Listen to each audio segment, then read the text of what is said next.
President Trump and Chinese President Xi Jinping meeting for the second and final day of their historic summit.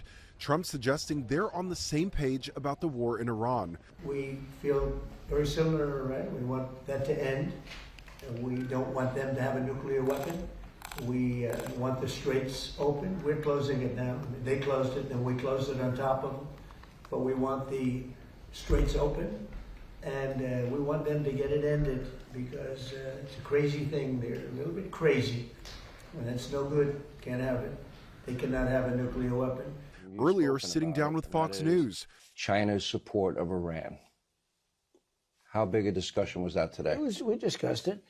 I mean, when you say support, they're not fighting a war with us or anything. No.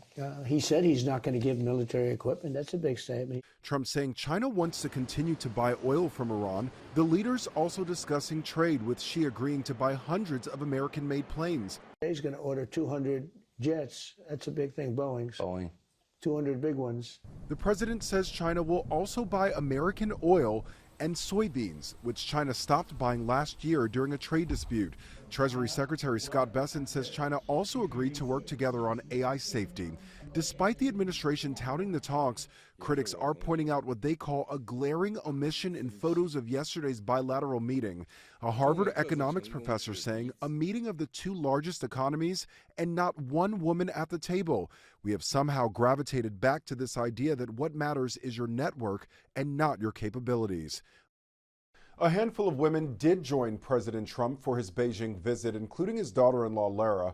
As for whether China pressures its ally Iran to reopen the Strait of Hormuz, many observers say China is in no rush to get involved.